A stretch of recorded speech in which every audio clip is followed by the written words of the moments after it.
morning, Sammy here live from my studio in Hampshire in the UK, and good morning to you. So I thought I'd come on, it's my Wednesday live at 11 to talk about my art and other stuff. So first of all, I'd just like to say good morning to you all, and I have a list. I have my notes because I don't want to forget anything. So the first thing I'm going to do before I talk about this piece of work that I've created, first thing I'm going to do is do my notices. It's like a school assembly. Do you remember that? Good morning Colleen, good morning Steve, good morning Retro Dan. So do you remember going into school assemblies and they'd always come out and the head teacher or headmistress would come out and say, right, we have notes for the day. So this is my notes for the day. Okay, so we've got the final Artist Cafe, the Bloom's final Artist Cafe, happening on Wednesday the 20th of April at 9 a.m. Now I know that's early for some of you, but the reason it's 9 a.m. is because in the cafe it'll be myself, but also Cindy Porter from Australia and Linda Bell from New Zealand. So I think it's like 6 p.m. and 8 p.m. In Australia and New Zealand. So that's why it's 9 a.m. here. But if you haven't managed to catch the lives of the artist cafes that we've been doing over this last couple of weeks, they are all on our Bloom's Art House Facebook page. But I will put all that information in the notes after my live. So let me just tell you a little bit about Cindy. So Cindy is a great animal lover, and this comes through in the artwork that she creates. So she volunteers actually at her local zoo, and so working with the animals, she actually gets to experience them more closely than the average visitor would. And so she, within her acrylics and watercolors paintings that she creates, she actually is able to capture the essence and the spirit of that animal. And from her work, you'll also be able to see that she has an absolute love of tigers. I will put Cindy's link in so you can go and have a look at her work and see what fabulous stuff she's creating. And then we have Linda, who's in New Zealand, and she creates fantasy art of animals, goddesses, mermaids. It's very bright, it's very bold, but it is fabulous. It really is, because do you know what? When you're looking at it, it's a whole story. But you and I could look at the same piece and we'd both create a different story to go with it. I mean, it is amazing. So again, I will put her links in after the video. Now, both Cindy and Linda and myself, we are going to be at the Bloom's event. Now, as you've been following me, you'll have seen I've put posts up about the Blooms. So just a very quickie, it's the 29th and 30th of April. All the tickets are free, but you need to register.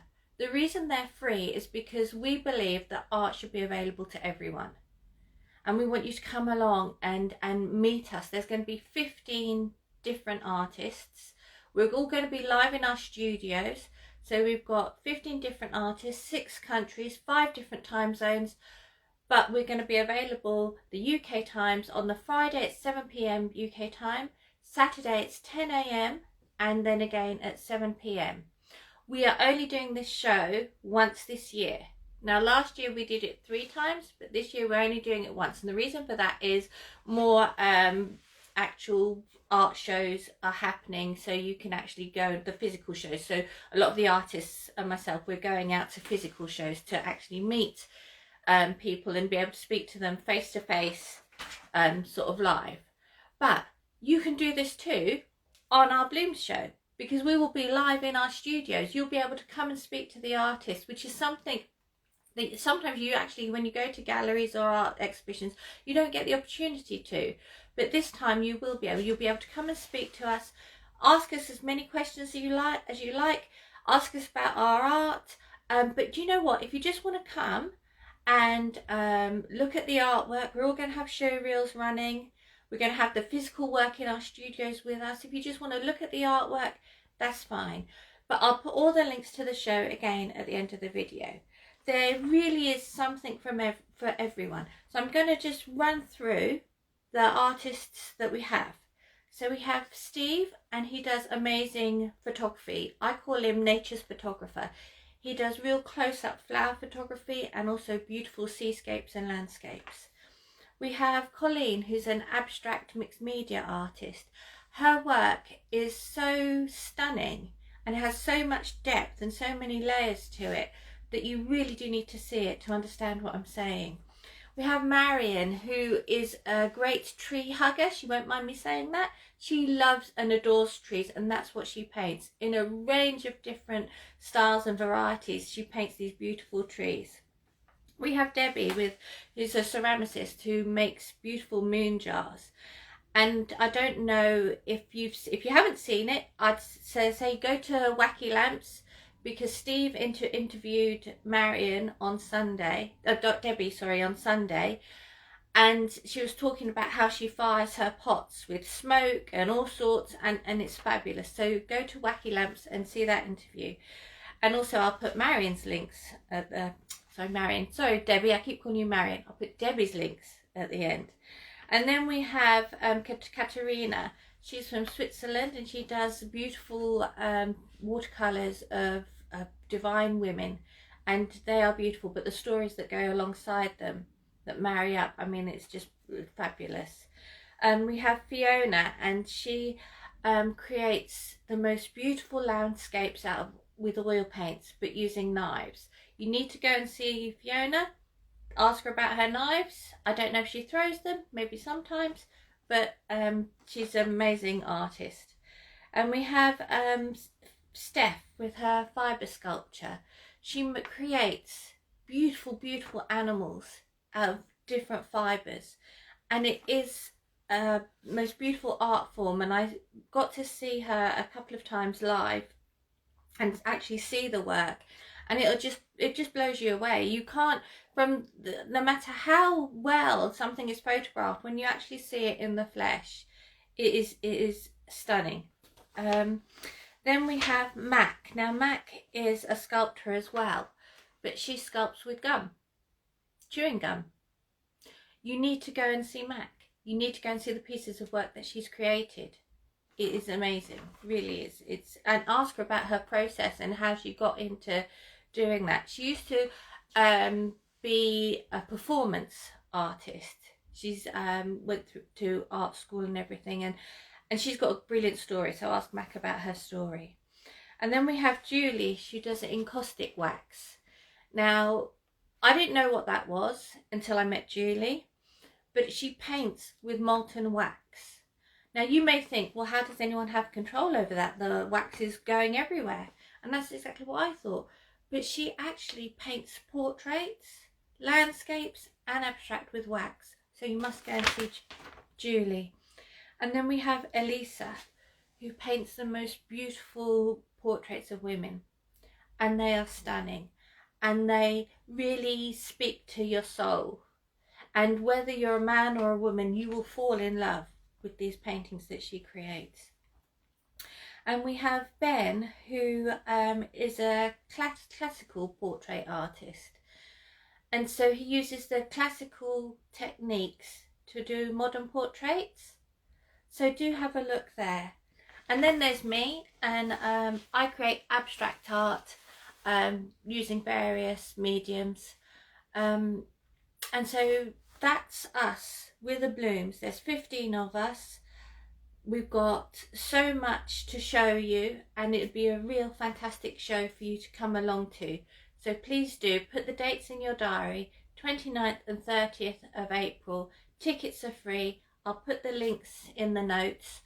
Yeah, so that's my notes done. Yes, Steve, head girl, has finished now, and I will now talk to you about this piece of work. Let me just, can you see that any better? Let me just move it there. So this is quite a large piece. It's 100 by 100, and it's mixed media. So what I've used in this piece is I've used acrylics, I've used oils, I've used ink, I've used pencil, I've used crayon. Anything that I felt would enhance the piece, I've used it. But how do I get to this? And actually, what does all this mean? So this piece is called Would We Have Been Friends? And I was thinking about myself and my own siblings.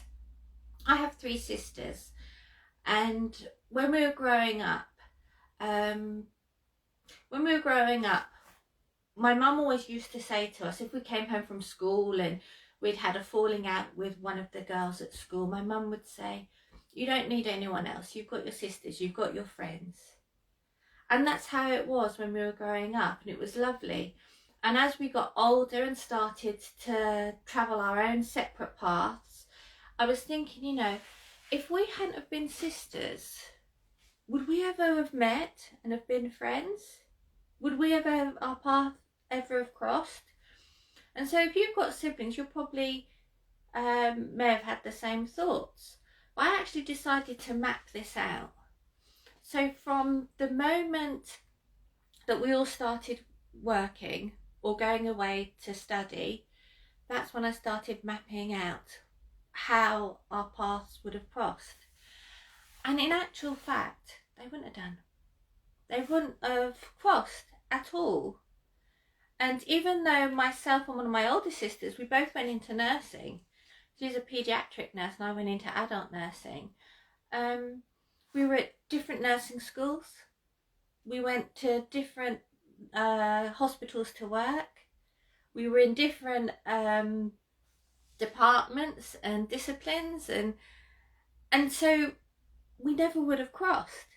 And then when she emigrated to Australia, that's it. She's there. I mean, we go and see her and she comes here. But our lives, if we'd been independent people, would never have crossed over. So this is basically what this is about, mapping out our lives with my sisters. But it could be anyone's siblings, you know, when you actually think about it. My youngest sister lives a couple of doors down from me. But if we hadn't been sisters, I probably would maybe wave to her as a neighbour, but maybe even not, you know?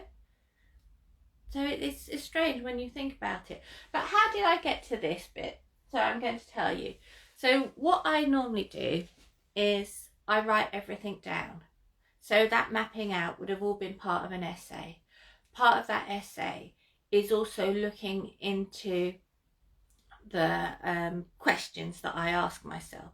So one of the questions I always ask on my topic is what is it that I want to narrow down to? What is it that I'm trying to look for?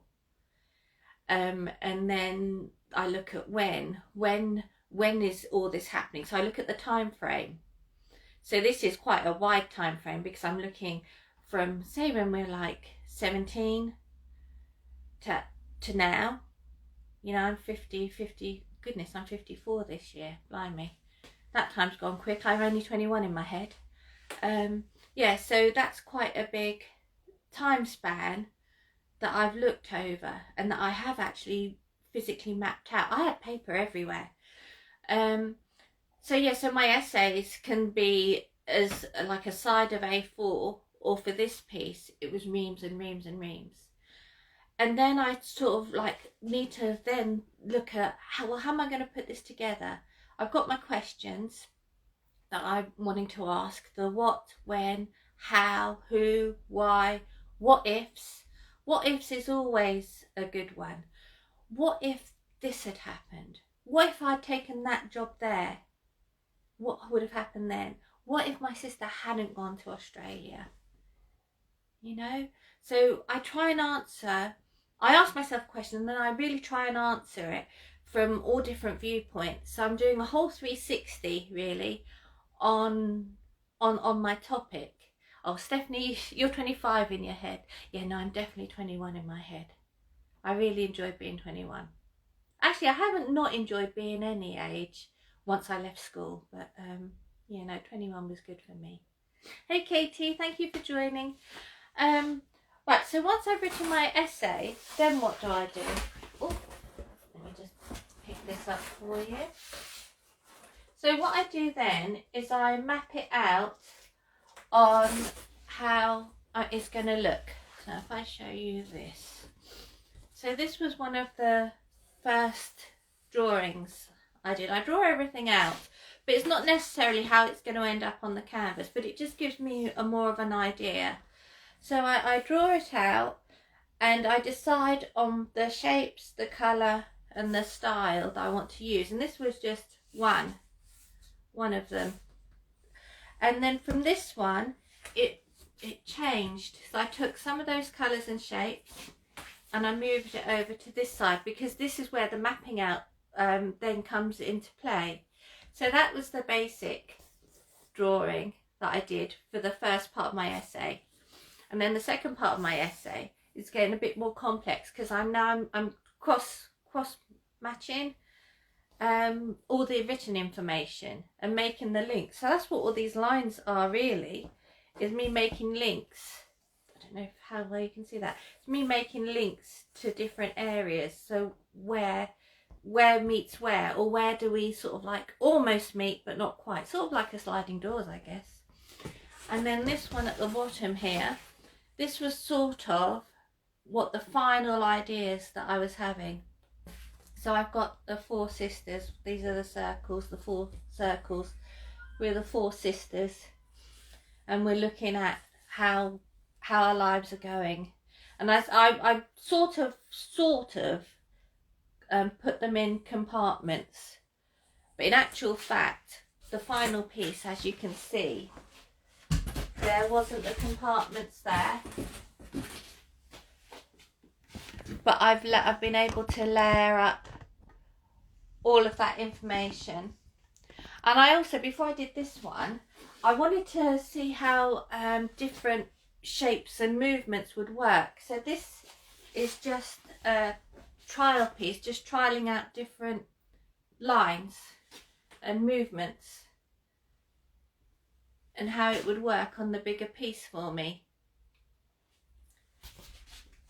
And so I don't know, I mean, you probably won't be able to see from there, but some of the lines I've been able to put in to illustrate what I was trying to say across here. So there's 4 main colours on here, which is to represent myself, my sisters. And then within that, I've mixed colours. So I've mixed the 4 colours, not all in one lump because that'd make a sludgy mess, but in 2s or 3s or different shades, and I've built it up. So this is the final piece. Would we have been friends? And I don't know, but I sort of think it's sort of when you map things out like that, it gives you quite a stark reality, sort of thinking, you know, we wouldn't necessarily have been friends, but it's just, I don't know, fate, whatever, accident at birth that we all are sisters. But families are funny things. But anyway, that's that piece. I don't know what you think about it. Oh, Colleen says only 25 units. Ah, that was Steve. So Steve was saying 25 is Steph's units for each week. That's being conservative. Only joking. Yeah, so that's how I start my work. I write an essay. I do preliminary drawings. Sometimes I do, like I showed you, painting to work out my mark making, whether it's going to represent what I'm actually wanting to say. Steve says, is your process the same for every piece of art? Yes, it is. It is. That's why I don't produce that many pieces of art, really, because it can be quite time consuming. When I did my last series of work, which was from my journal of 2020, obviously throughout lockdown, the first lockdown, the first year, 2020, I kept a journal. And then from that journal I produced a piece of art from every month of that year, and I created that in 2021. And because of it being so emotionally charged, that during the COVID lockdowns and everything that was going on in the news as well, it becomes quite draining. And so I thought, I can't do any more. I can't do another journal. Even though I'd continued writing my journal, I thought, I can't do another journal. So for this year, well, last year I started writing about, the topic was love and joy. And so that's the work I've produced this year, which I will be debuting at the Blooms. I've put sneaky pics on Instagram and Facebook, you know, close-ups of some of the pieces, but I'm debuting the whole work at the Blooms event. And that was so much nicer because it was so more uplifting. Though with love and joy, there's also a bit of heartache. So there's a mixture of things in there. Colleen says, your explanation is really fascinating. Thank you, Colleen. I hope it makes sense. Sometimes I sort of think to myself, blimey, is this actually, people actually understand what I'm saying? What info do you need from a client when doing a commission? Now, when I do a commission, I do commissions. Not often, but I do them. And when I do a commission, what I normally like to have is, first of all, what is the client wanting from me? Is it, for example, about family? Is it about a holiday? Is it, what is the painting they're wanting to receive? So from that point, I then ask questions. So usually I need to know the time frame that that idea is from. So that way I can then go back and look on the news to see what was happening then, to see if that plays a part in their piece. I always love to know their favourite piece of music, or at least 3 pieces of music at that time. A book they were reading, or their favourite book or favourite piece of poetry. If they have a colour palette they want me to use. I'm not one of these artists that, this is going to sound really bad, but I don't think art should match your cushions or your sofas. I think a good piece of art will quite happily stand up on its own, loud and proud, on your wall, and it doesn't have to match anything. But I understand that people do like things to colour coordinate in their rooms. So in that respect, I will say, do you have a certain colour palette that you would like me to use? And then that's fine. I don't need to then get myself worked up thinking, right, they're matching me to their sofa. But if it's their colour palette of choice, then that's fine. So yes, so music, books, poetry, colour palette, the story they're wanting me to tell, the time frame that story happened in, or that travel happened in, or whatever. And also, I also ask that they give me the freedom to be able to produce this piece, taking on board what they're saying, but I can't reproduce what's in their head. Especially with abstract art. Lots of people think abstract art is throwing paint on canvas. I mean, Colleen, I bet you've had this. People will say to you, sometimes you can do a fabulous piece of work and you've worked months and months over it, and someone will come up to you and say, well, how much is that then? Because my kid could do that. And you have to bite your tongue, and I normally say something like, oh, that's brilliant, I'd love to see your child's work. But you know, isn't it, Picasso says, you know, once we get to the stage where we're working like a child, then we've reached almost perfection. I don't know. Yeah, so that's what I do for the commissions. And also, like with most artists, at the beginning of the process, I I will take a 50% non-refundable deposit, because I mean, I haven't had it yet, but sometimes people might say, no, actually I don't want that piece of work, but it's taken me all that time to create it. So I think that's only fair. Steve says, is there a piece you've done which really stands out in your memory? Maybe a favourite piece? Oh, I don't know if I have a favourite piece, because by the time I finished the painting, as I'm coming towards the end, I've sort of relinquished myself from it. When I'm writing the essays, I'm very passionate about it, I'm very involved in it, and when I'm actually painting it, I am. But when I know it's drawing to an end, I'm sort of like giving it over, giving it up. It's no longer part of me.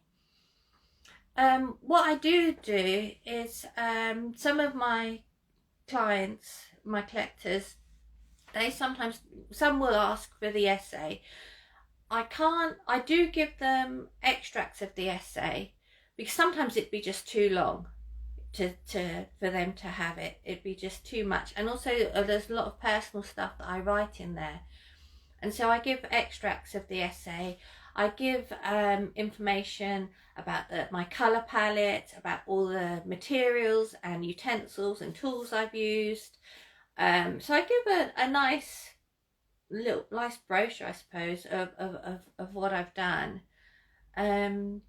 So it gives them a bit of history to it as well.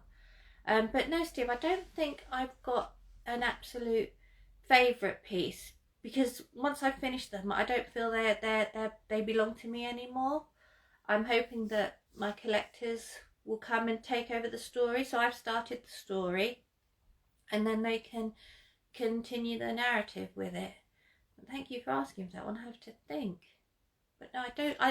I love all my work. I'm proud of all my work. Not all my work I produce goes up for sale. But everything I put up for sale, I am very proud of. Yeah. So I think that's nearly 11:30, so I've done half an hour. I think that's it. Thank you so much for listening to me, and hearing about this piece. I mean, this one I do love, but for me now, it's more like it could belong to anyone's family.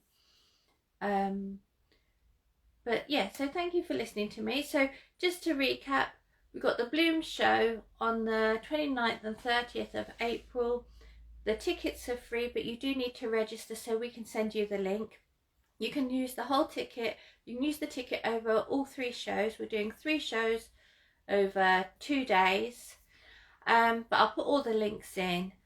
Yeah, thank you so much for listening, and I will see you next Wednesday. I think I have a guest next Wednesday. Not 100% sure, just waiting to finalise the details, but I will let you know. But thank you so much for watching, and I'll see you next week. Bye bye.